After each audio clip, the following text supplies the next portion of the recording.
Assalamualaikum warahmatullahi wabarakatuh. Selamat pagi semuanya. Perkenalkan, saya Muhammad Arifano Naufal Akbar dan rekan saya Syifa Ananda Yosi. Pada kesempatan hari ini kami dari kelompok 11 akan mempresentasikan materi mengenai audit sistem informasi berbasis komputer. Yang pertama itu ada pengertian audit.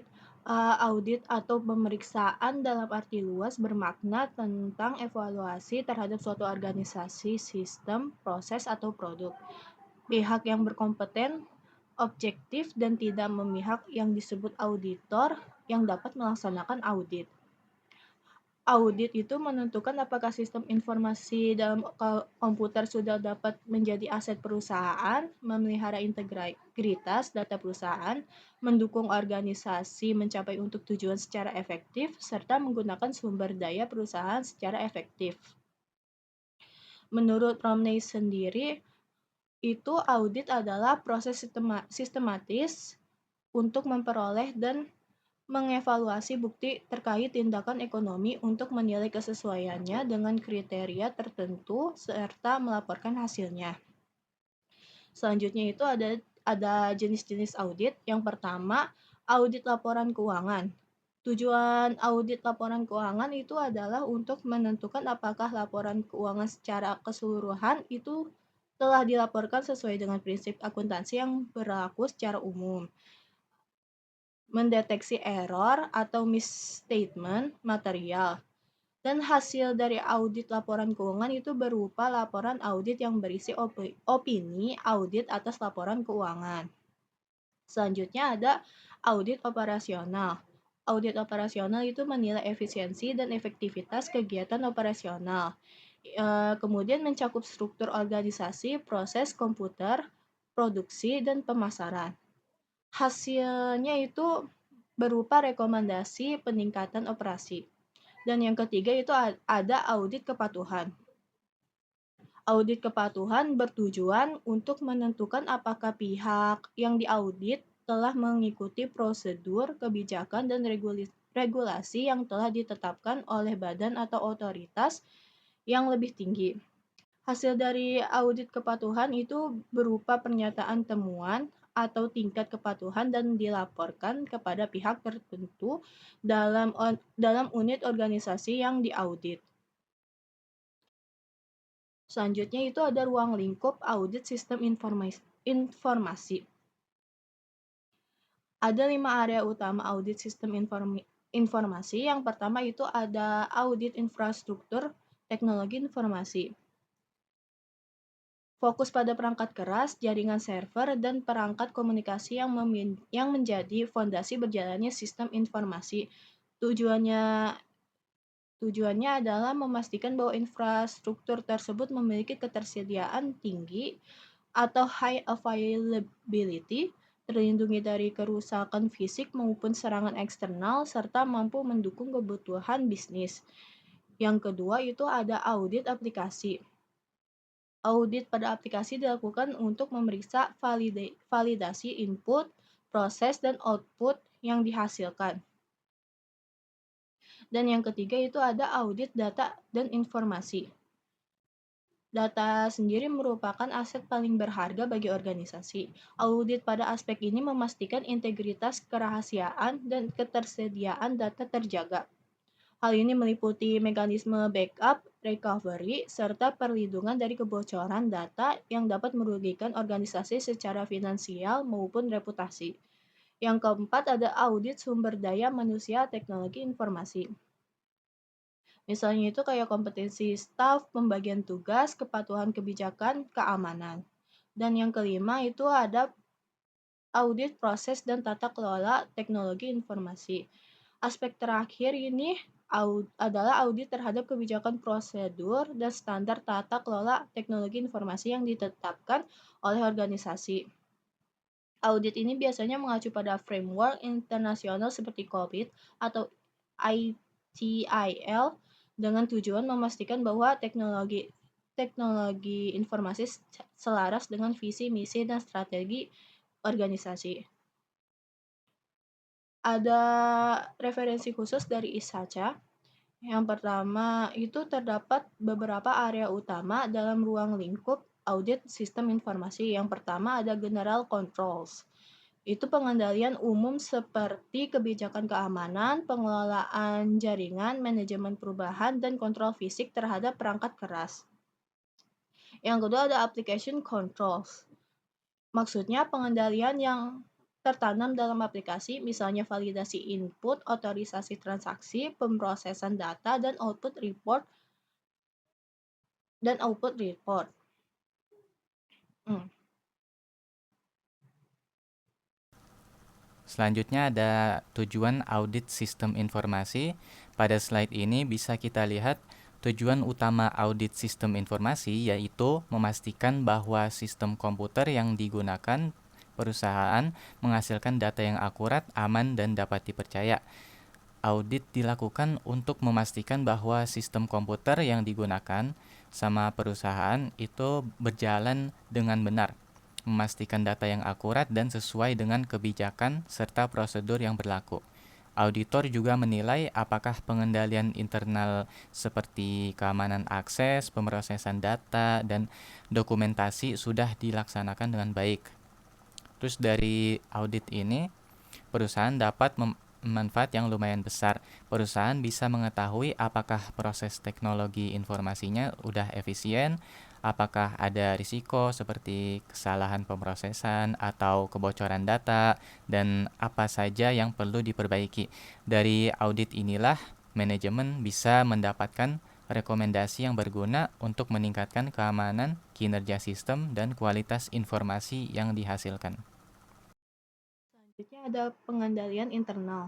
Pengertian dari pengendalian internal menurut ICPA atau the American Institute of Certified Public Accountants adalah rencana organisasi dan semua ukuran dan metode terkoordinasi yang diterapkan dalam suatu perusahaan untuk melindungi aktiva, menjaga keakurasian dan keterpercayaan data akuntansi, meningkatkan efisiensi, dan meningkatkan kepatuhan terhadap kebijakan manajemen. Tujuan pengendalian internal ada menjaga kekayaan organisasi, memastikan ketelitian dan keandalan data akuntansi, mendorong efisiensi operasional, dan memastikan kepatuhan kebijakan manajemen. Tujuan pengendalian internal menurut Romney yaitu memastikan laporan keuangan secara akurat, aset aman, informasi reliable, dan kepatuhan terhadap hukum. Selanjutnya ada komponen pengendalian internal. Yang pertama ada lingkungan pengendalian atau control environment. Itu maksudnya menciptakan suasana yang mendukung pengendalian termasuk komitmen terhadap etika, filosofi, manajemen risiko, dan struktur organisasi. Selanjutnya ada penilaian risiko atau risk assessment. Maksudnya mengidentifikasi risiko yang dihadapi perusahaan seperti risiko strategis, finansial, dan informasi. Yang ketiga ada aktivitas pengendalian atau control activities. Proses dan upaya pengawasan meliputi otorisasi, pembagian tugas, atau bisa disebut segregation of duties, penggunaan dokumen yang memadai, dan perlindungan aset dan pemeriksaan independen. Yang keempat, ada informasi dan komunikasi. Sistem yang menghasilkan data akurat, tepat waktu, dan relevan, serta komunikasi yang memastikan kebijakan dipahami dan dijalankan. Yang terakhir itu ada pemantauan atau monitoring. Proses yang memastikan kegiatan berjalan sesuai harapan melalui supervisi, akuntansi, pertanggungjawaban, dan audit internal. Next ada pengendalian teknologi informasi, pengendalian aplikasi, dan evaluasi sistem informasi akuntansi. Yang pertama itu pengendalian umum teknologi informasi atau general controls. Fokus pada pengelolaan teknologi informasi secara menyeluruh untuk memastikan tata kelola sistem yang efektif dan aman. Meliputi kontrol pada manajemen puncak dan sistem informasi, pengembangan dan pemrograman sistem, dan administrasi data, jaminan kualitas, administrasi keamanan, dan operasional harian. Selanjutnya ada pengendalian aplikasi atau application controls. Kontrol yang tertanam dalam aplikasi untuk menjamin validitas, akurasi, dan kelengkapan data yang diproses. Contohnya ada boundary control, input control, process control, dan output control. Selanjutnya, ada prosedur evaluasi sistem informasi akuntansi.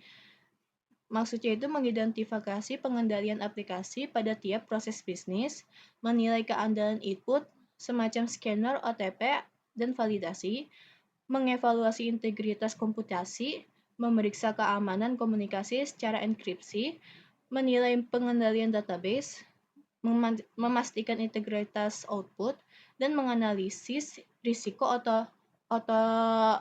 otomatisasi.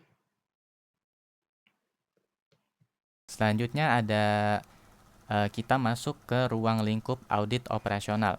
Secara sederhana, audit operasional adalah pemeriksaan yang fokusnya bukan hanya pada angka atau laporan keuangan saja, tapi pada bagaimana suatu proses atau kegiatan dalam organisasi itu berjalan. Di sini kita menilai apakah aktivitas operasional perusahaan itu sudah efektif, efisien, dan ekonomis. Kenapa ruang lingkup audit operasional perlu dibahas? Karena audit jenis ini melihat kegiatan secara luas, mulai dari alur kerja, proses bisnis, penggunaan sumber daya, sampai dukungan teknologi informasi yang dipakai. Jadi tujuannya itu bukan mencari kesalahan, tapi memastikan apakah cara kerja yang ada itu sudah optimal dan apakah masih ada peluang perbaikan. Dalam konteks sistem informasi berbasis komputer, ruang lingkupnya juga mencakup bagaimana sistem dan teknologi mendukung operasi tersebut. Misalnya, apakah sistem yang dipakai itu mempercepat pekerjaan, apakah penggunaan data sudah aman, atau apakah proses yang berjalan di dalam aplikasi benar-benar membantu mencapai tujuan perusahaan.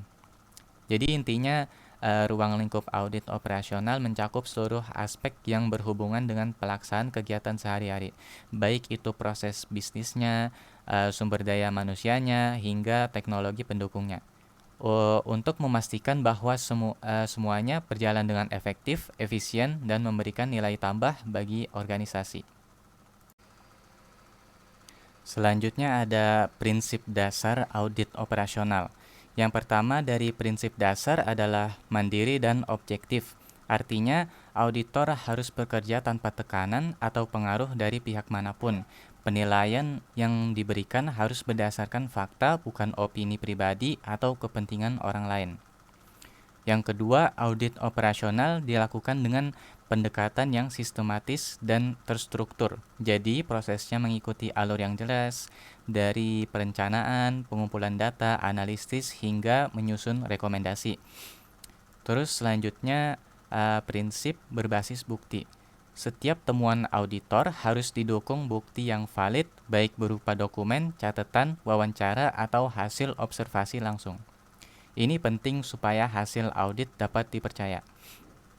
Dan yang terakhir, audit operasional selalu berfokus pada peningkatan kinerja. Jadi bukan untuk mencari kesalahan atau menyalahkan pihak tertentu, tapi mencari peluang kebaikan agar proses bisnis lebih efektif, efisien, dan ekonomis. Terus selanjutnya pada slide ini, kita masuk ke metode dan pendekatan operasional. Bagian ini menjelaskan bagaimana auditor melakukan penilaian terhadap proses operasional suatu organisasi. Yang pertama, untuk metodenya, auditor biasanya menggunakan beberapa teknik seperti meninjau dokumen, melakukan wawancara dengan pihak terkait, mengamati langsung proses kerja, dan menganalisis data operasional. Tujuannya untuk memperoleh gambaran yang nyata tentang bagaimana proses tersebut berjalan di lapangan. Lalu untuk pendekatannya, ada beberapa cara yang umum digunakan. Pendekatan yang pertama adalah berbasis risiko. Di sini auditor berfokus pada area yang paling rawan menyebabkan kerugian atau gangguan operasional. Jadi auditor langsung menyelidiki bagian-bagian yang risikonya paling tinggi. Terus pendekatan kedua adalah berbasis proses. Auditor mengikuti alur proses dari awal hingga akhir. Misalnya pada proses pembelian, auditor menelusuri dari tahap permintaan barang sampai pembayaran. Dengan cara ini, auditor bisa melihat apakah ada langkah yang berlebihan, berulang, atau tidak efisien. Jadi gitu. Pendekatan berikutnya adalah berbasis tujuan atau kinerja. Auditor membandingkan hasil aktual dengan tujuan atau target yang sudah ditetapkan perusahaan. Jadi fokusnya adalah apakah proses ini itu sudah menghasilkan output seperti yang seharusnya. Jadi gitu. Next, kita ada 3 area utama yang menjadi fokus dalam audit operasional, yaitu efektivitas, efisiensi, dan ekonomis, atau yang sering disebut juga sebagai 3E. Yang pertama adalah efektivitas. Pada bagian ini, auditor menilai apakah proses atau aktivitas yang dijalankan itu sudah berhasil mencapai tujuan yang ditetapkan. Nggak cuma sekedar hanya berjalan, tapi apakah hasilnya udah benar-benar sesuai dengan yang diharapkan. Misalnya, apakah sistem pembelian itu sudah mampu mempercepat proses, mengurangi kesalahan, dan memastikan barang dapat datang tepat waktu. Yang kedua ada efisiensi. Di sini fokusnya adalah bagaimana cara tujuan itu dicapai. Auditor melihat apakah ada pemborosan sumber daya, apakah ada pekerjaan yang berulang, atau apakah ada waktu tunggu yang misalnya terlalu panjang. Suatu proses bisa efektif tapi belum tentu efisien. Jadi keduanya harus diperiksa secara bersamaan. Terus yang ketiga adalah ekonomis. Aspek ini menilai apakah sumber daya yang dipakai diperoleh dengan harga yang wajar atau sesuai kebutuhan. Contohnya, apakah pengadaan perangkat teknologi informasi itu sudah melalui proses tender yang fair? Apakah spesifikasi barang yang dibeli tidak berlebihan, dan apakah biaya yang dikeluarkan itu sudah sebanding dengan manfaat yang diperoleh. Terus selanjutnya kita membahas bagaimana hasil audit operasional itu dilaporkan. Pelaporan ini sangat penting karena menjadi media komunikasi antara auditor dan manajemen, supaya manajemennya bisa membuat keputusan yang lebih baik. Jadi laporan harus disusun secara jelas, objektif, dan mudah dipahami. Biasanya laporan audit dimulai dengan latar belakang, tujuan, dan ruang lingkup. Bagian ini menjelaskan kenapa audit dilakukan dan area mana saja yang perlu diperiksa. Setelah itu ada metodologi audit yang berisi pendekatan dan teknik apa saja yang digunakan, seperti wawancara, observasi, atau analisis dokumen. Terus pada bagian inti dari laporannya sendiri yaitu temuan, analisis, dan rekomendasi. Di sini auditor menyampaikan kondisi yang ditemukan di lapangan dibandingkan dengan kriteria atau standar yang seharusnya. Auditor juga menjelaskan penyebab masalah, dampaknya bagi perusahaan, dan memberikan rekomendasi yang spesifik dan bisa langsung dijalankan. Terus di akhir laporan ada kesimpulan umum yang merangkum seperti apa tingkat efektivitas, efisiensi, dan ekonomis dari aktivitas yang diaudit. Terus biasanya laporan itu juga disertai dengan tanggapan manajemen berupa rencana perbaikan, siapa yang bertanggung jawab, dan tenggat waktu yang disepakati. Ini menunjukkan komitmen perusahaan untuk melakukan perbaikan. Dengan adanya laporan yang lengkap dan terstruktur seperti ini, manajemen bisa memahami kondisi operasional yang lebih jelas dan mengambil keputusan yang lebih tepat untuk meningkatkan kinerja perusahaan. Baik, selanjutnya kami akan memaparkan bagian kesimpulan dari materi ini. Dengan demikian, audit sistem informasi berbasis komputer memiliki peran yang sangat penting dalam memastikan sistem yang digunakan perusahaan berjalan secara efektif, efisien, aman, dan mendukung tujuan organisasi. Seiring meningkatnya ketergantungan perusahaan terhadap teknologi, kebutuhan akan audit yang menyeluruh juga semakin besar. Audit sistem informasi tidak hanya menilai teknologi itu sendiri, tetapi juga pengendalian internal, keamanan data, proses bisnis, serta peran manusia dalam menjalankan sistem tersebut. Melalui audit, perusahaan dapat mengetahui apakah sistem sudah mampu menjaga integritas data, mencegah kesalahan, dan memberikan informasi yang andal untuk pengambilan keputusan. Selain itu, audit operasional sebagai bagian dari audit sistem informasi memberikan nilai tambah dengan menilai kinerja operasional melalui 3 aspek utama, yaitu efektivitas, efisiensi, dan ekonomis. Audit operasional tidak hanya mencari kelemahan, tetapi juga menawarkan rekomendasi perbaikan yang dapat meningkatkan kinerja dan penggunaan sumber daya perusahaan. Secara keseluruhan, audit sistem informasi dan audit operasional memberikan kontribusi besar bagi perusahaan, terutama dalam memperkuat pengendalian internal, meningkatkan keandalan laporan keuangan, meminimalkan risiko, serta memastikan bahwa teknologi informasi benar-benar menjadi aset yang memberikan manfaat maksimal bagi keberlangsungan dan daya saing organisasi. Baik, dengan demikian pemaparan dari kami mengenai audit sistem informasi berbasis komputer. Mohon maaf jikalau ada kesalahan kata. Terima kasih atas perhatiannya.